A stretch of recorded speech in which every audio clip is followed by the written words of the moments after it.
Tiga. Assalamualaikum warahmatullahi wabarakatuh. Selamat pagi dan salam sejahtera bagi kita semua. Pada kesempatan kali ini, kami akan memaparkan isi dari bab satu yang berisi analisis akar permasalahan kesehatan mental mahasiswa. Sebelum dimulai pembahasannya, perkenalkan, nama saya Dava Kesya Kalami dengan nomor induk mahasiswa 122300238. Dengan saya, Cintia Diayu Anggraini dengan nomor mahasiswa 122230042. Saya Wina Krisna Pramesti dengan NIM 122230217. Saya Fadilix Zanzafrani dengan NIM 122230234. Baiklah, cukup sekian dari perkenalannya. Baik, kalau kayak gitu kita langsung mulai ke poin-poin latar belakang. Baik, pada latar belakang itu sendiri terdapat poin-poin utama, yaitu yang pertama yaitu pentingnya kesehatan mental bagi mahasiswa. Kesehatan mental merupakan bagian penting dari kesejahteraan hidup seseorang, dikarenakan kesejahteraan mental sangat berpengaruh terhadap produktivitas serta cara seseorang menjalani kehidupan sehari-hari. Mahasiswa sebagai kelompok usia remaja dan dewasa sangat membutuhkan kondisi mental yang stabil untuk mengelola stres, berinteraksi terhadap orang lain, serta membutuhkan kondisi mental yang baik untuk menghadapi perubahan yang ada. Kesehatan mental itu sendiri tidak hanya berarti terbebas dari gangguan, tetapi juga mencakup hal-hal positif seperti rasa bahagia, rasa puas, dan mampu menghadapi tekanan hidup. Faktor-faktor penting seperti dukungan sosial, lingkungan keluarga, serta pengalaman emosional memiliki peran penting dalam membentuk kondisi mental seseorang.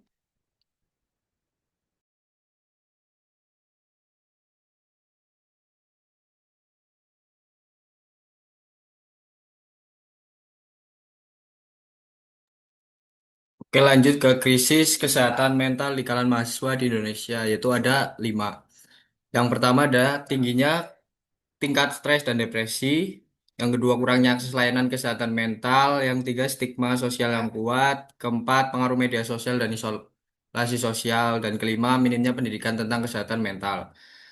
Tingginya tingkat stres dan depresi diakibatkan karena banyak mahasiswa mengalami tekanan akademik, tuntutan sosial, serta ketidakpastian masa depan yang menyebabkan stres kronis, kecemasan, bahkan depresi di beberapa perguruan tinggi, menunjukkan peningkatan kasus gangguan mental terutama setelah pandemi. Yang kedua adalah kurangnya akses layanan kesehatan mental, diakibatkan karena banyak kampus belum memiliki fasilitas konseling yang memadai atau profesional kesehatan mental yang cukup. Bahkan jika masih banyak mahasiswa yang enggan mencari bantuan karena takut dianggap lemah atau malu. Yang ketiga ada stigma sosial yang kuat. Masyarakat Indonesia masih cenderung menganggap gangguan mental sebagai sesuatu yang tabu, memalukan, dan bahkan sebagai kelemahan moral. Ini menghambat mahasiswa untuk terbuka dan mencari dukungan. Yang keempat ada pengaruh media sosial dan isolasi sosial. Diakibatkan karena ketergantungan terhadap media sosial juga dikaitkan dengan meningkatnya rasa kesepian, perbandingan sosial negatif, dan krisis identitas di kalangan mahasiswa. Yang kelima ada minimnya pendidikan tentang kesehatan mental. Diakibatkan karena pendidikan formal jarang menyentuh isu kesehatan mental secara mendalam, akibatnya mahasiswa sering tidak mengenali gejala awal gangguan mental atau tidak tahu kemana harus mencari bantuan.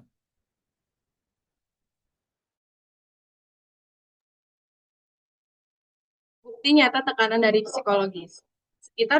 Di Indonesia, sekitar 40% remaja mengalami kecemasan yang cukup serius akibat tekanan dalam dunia akademik.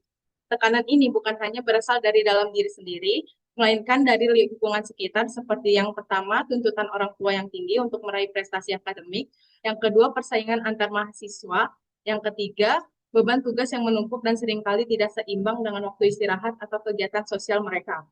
Kondisi ini diperkuat dari data salah satu perguruan tinggi yakni Universitas Negeri Surabaya yang menurut Suci menunjukkan bahwa lebih dari 65% mahasiswa mengalami gangguan kesehatan mental dan mayoritas berada pada kategori sedang hingga berat.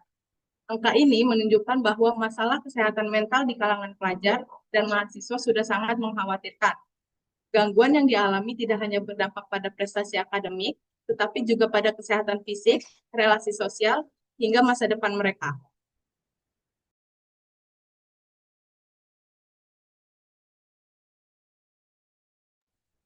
Baiklah, pada poin ini saya ingin menjelaskan mengapa kita memilih menggunakan pendekatan teknik industri yaitu metode fault tree analysis atau biasa yang kita sebut sebagai FTA. Nah, metode fault tree analysis itu sendiri merupakan sebuah metode yang membantu kita untuk mencari tahu akar masalah secara menyeluruh. Nah, dimulai dari satu masalah utama, kita bisa menelusuri nih faktor-faktor penyebabnya secara bertahap dengan membayangkan seperti membongkar rantai sebab akibat. Nah, metodenya ini sangat cocok untuk isu kesehatan mental karena masalahnya itu biasanya dipengaruhi oleh banyak hal yang saling berkaitan, seperti tekanan dari tugas kuliah, masalah keluarga, hingga kurangnya waktu istirahat. Nah, fault tree analysis juga membantu kita menyusun masalah menjadi lebih jelas, logis, karena dalam kesehatan mental kita sering dihadapkan pada data yang tidak memiliki kepastian. Nah, biasanya contohnya itu adalah perasaan seseorang atau bisa jadi hasil wawancara yang sifatnya itu sangat subjektif. Nah, metode fault tree analysis juga itu digunakan dalam penelitian sebelumnya yang bernama uncertainty assessment lah. Ini yang mungkin agak panjang ya jika saya sebutkan. Tapi bahwasannya penelitiannya itu berfokus pada evaluasi resiko sistem penyimpangan LPG dalam sistem kebakaran dengan penanganan ketidakpastian. Ya, walaupun judulnya terdengar teknis nih ya dan juga tidak ada kaitannya dengan mental health, tapi inti penelitiannya adalah menunjukkan bahwa fault tree analysis bisa dikembangkan dan digunakan secara fleksibel bahkan untuk persoalan data yang sepenuhnya itu gak jelas lah. Nah, hal ini menunjukkan bahwa fault tree analysis merupakan metode yang relevan tidak hanya untuk bidang teknik tapi juga bisa digunakan untuk menganalisis masalah kesehatan mental yang penuh dengan unsur subjektif dan kompleksitas. Nah, dengan fault tree analysis ini kita tidak hanya tahu apa masalahnya nih, tapi juga tahu di mana kita harus mulai untuk perbaikinya. Harapannya, pendekatan dari fault tree analysis ini bisa menjadi dasar yang kuat untuk merancang solusi yang tepat agar dukungan terhadap kesehatan mental mahasiswa bisa terus ditingkatkan secara nyata dan berkelanjutan. Nah, dalam penelitian ini kami fokus pada dua rumusan masalah.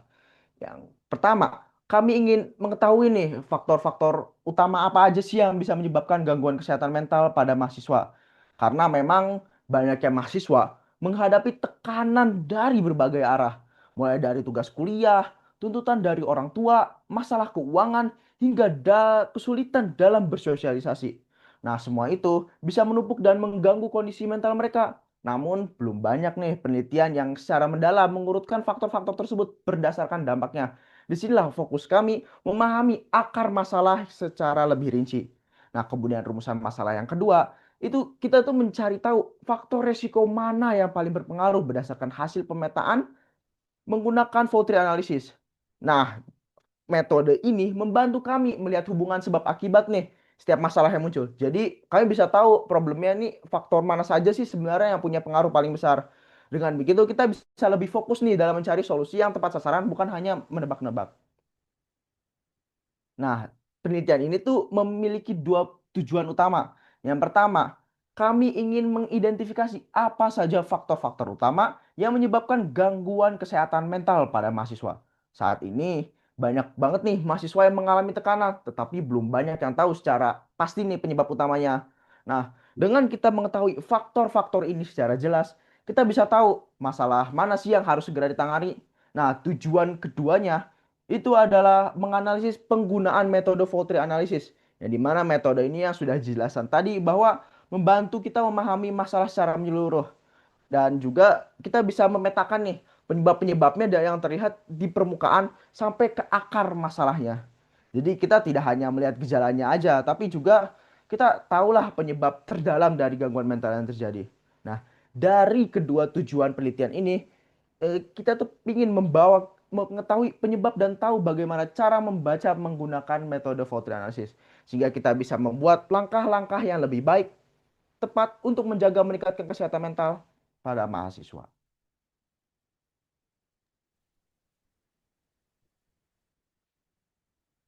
Selanjutnya pada ruang lingkup dan batasan penelitian. Pada ruang lingkup, penelitian ini membahas masalah kesehatan mental yang dialami mahasiswa. Fokus utama pada faktor-faktor penyebab gangguan mental seperti tekanan akademik, masalah pergaulan, dan dukungan keluarga. Metode yang digunakan yaitu Fault Tree Analysis atau FTA untuk mengetahui penyebab utama secara sistematis. Penelitian ini berdasarkan data dan informasi yang relevan di dunia perguruan tinggi di Indonesia. Penelitian ini juga memiliki beberapa batasan. Yang pertama, subjek penelitian adalah mahasiswa secara umum di Indonesia tanpa membedakan jurusan dan universitas. Yang kedua, yaitu data yang digunakan berasal dari sumber-sumber terpercaya seperti penelitian sebelumnya, artikel ilmiah, serta laporan resmi. Yang ketiga, penelitian ini pendekatannya sampai pada tahap identifikasi penyebab tanpa membahas solusi. Dan yang terakhir, gangguan mental yang dikaji terbatas pada stres dan kecemasan, bukan gangguan klinis yang memerlukan diagnosis medis.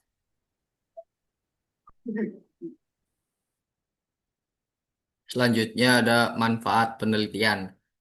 Manfaat penelitian yang kami bawakan pada studi kasus ini terbagi ke dalam beberapa bagian yang dapat dilihat sebagai berikut. Ada 4, yaitu yang pertama adalah bagi mahasiswa, bagi masyarakat dan keluarga, bagi dunia akademik dan peneliti, dan terakhir ada bagi institusi pendidikan dan perguruan tinggi. Apa sajakah yang membedakan dari beberapa bagian tersebut? Dari bagian mahasiswa.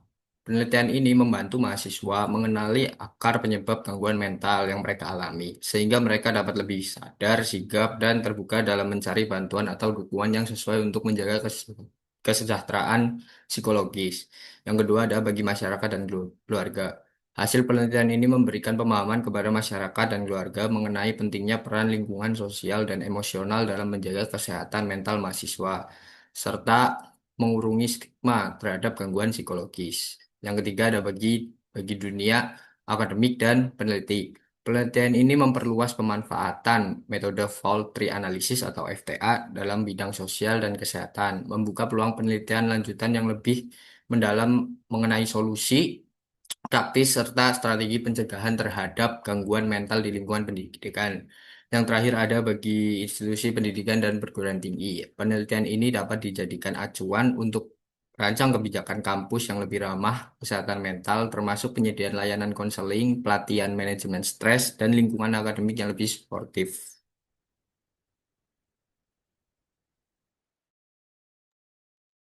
Sistematika penulisan dalam menulis makalah ini, yang pertama ada bab 1, pendahuluan. Bab ini bertujuan untuk memberikan gambaran awal mengenai topik yang akan dibahas dalam makalah. Kemudian bab 2 yaitu tinjauan pustaka. Tinjauan pustaka berfungsi untuk memperkuat analisis dasar ilmiah terhadap topik yang dibahas. Kemudian bab 3 analisis dan pembahasan. Bab ini menyajikan data, argumen, dan penalaran yang mendalam terkait pokok permasalahan. Dan yang terakhir bab 4 kesimpulan dan saran. Kesimpulan merangkum hasil utama dari analisis, sedangkan saran bersifat konstruktif dan aplikatif. Sekian presentasi dari kelompok 10. Jika ada yang ingin bertanya, dipersilakan.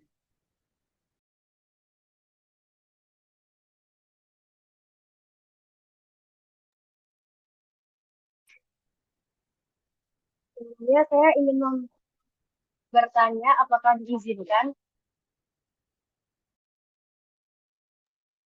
Dipersilakan. Oke, sebelumnya izin memperkenalkan diri dulu. Kenalkan saya Nabila Inul Safiska dengan NIM 78. Yang ingin saya tanyakan tuh, jadi apa dalam jangka panjang jika kesehatan mental mahasiswa pun tidak ditangani dengan baik? Itu saja sih, Pak. Semoga dapat.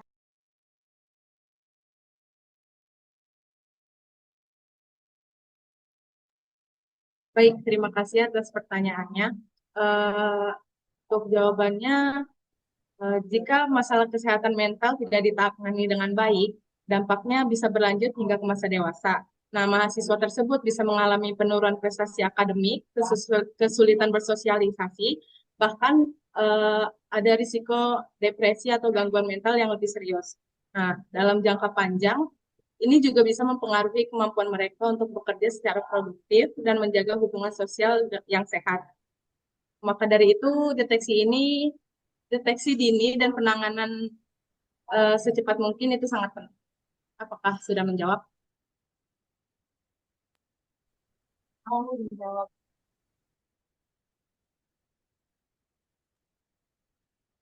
Baik, untuk pertanyaan selanjutnya, apakah ada?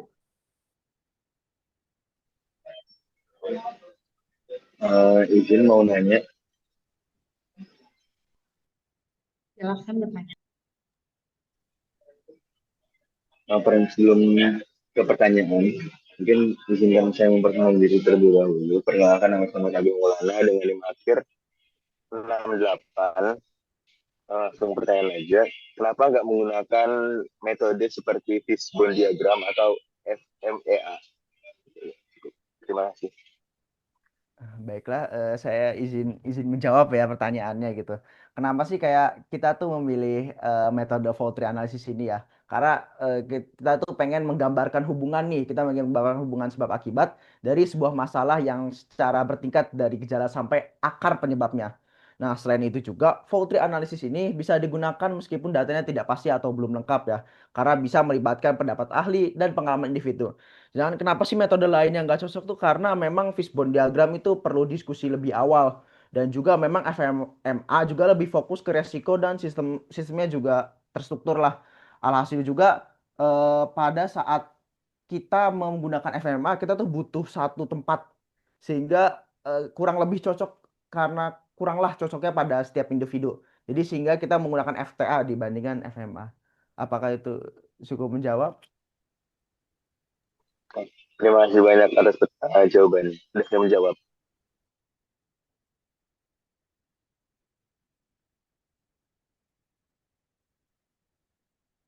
Halo Kak, aku mau tanya. Tadi kan udah dijelasin ya tentang faktor-faktor penyebab gangguan mental. Aku mau tanya, selanjutnya setelah kita tahu tentang faktor-faktor penyebab gangguan mental itu, langkah selanjutnya apa sih yang harus kita lakuin? Baik, saya izin menjawab pertanyaan tersebut. Pertanyaannya tadi, apa langkah selanjutnya setelah tahu faktor-faktor penyebab gangguan mental? Setelah mengetahui faktor-faktor penyebab gangguan mental, atau setelah mengetahui akar penyebabnya, langkah berikutnya yang dilakukan yaitu yang pertama menyusun strategi pencegahan dan penanganan yang lebih tepat. Misalnya diketahui bahwa tekanan mental tuh dikarenakan oleh tekanan akademik. Kita bisa mengembangkan sistem pembelajaran yang lebih adaptif. Terus, lalu kalau ternyata kurangnya dukungan sosial yang dominan itu merupakan penyebabnya, maka kita bisa juga dengan memperkuat program mentoring atau komunitas mahasiswa. Intinya, data dari analisis harus dimanfaatkan sebagai dasar pengambilan keputusan. Apakah sudah menjawab pertanyaan? Sudah Kak, terima kasih.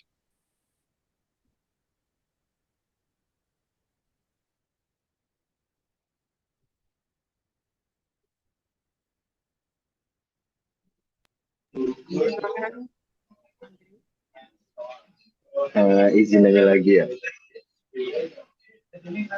Mau nanya lagi terkait apakah semua mahasiswa itu mengalami gangguan mental dan dengan sebab yang sama atau bagaimana? Terima kasih. Oke, menjawab pertanyaan dari Agri. Apakah semua mahasiswa mengalami gangguan mental dengan penyebab yang sama? Pasti tidak. Tidak semua mahasiswa memiliki penyebab yang sama. Tetapi setiap individu memiliki latar belakang pengalaman hidup dan tekanan yang berbeda-beda. Misalnya ada yang lebih tertekan karena masalah keluarga, ada yang karena beban akademik, dan ada juga yang karena perasaan kesepian atau tidak punya dukungan sosial. Karena itulah penting dilakukan pemetaan menyeluruh agar penanganannya bisa lebih tepat. Apakah sudah terjawab?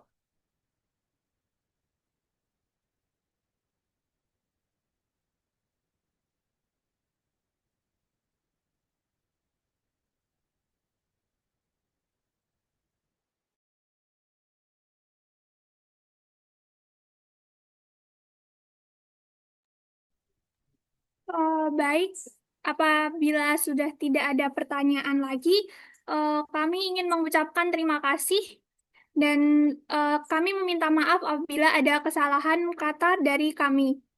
Akhir kalam, wabillahi taufiq wal hidayah. Wassalamualaikum warahmatullahi wabarakatuh. Waalaikumsalam warahmatullahi wabarakatuh. Salam.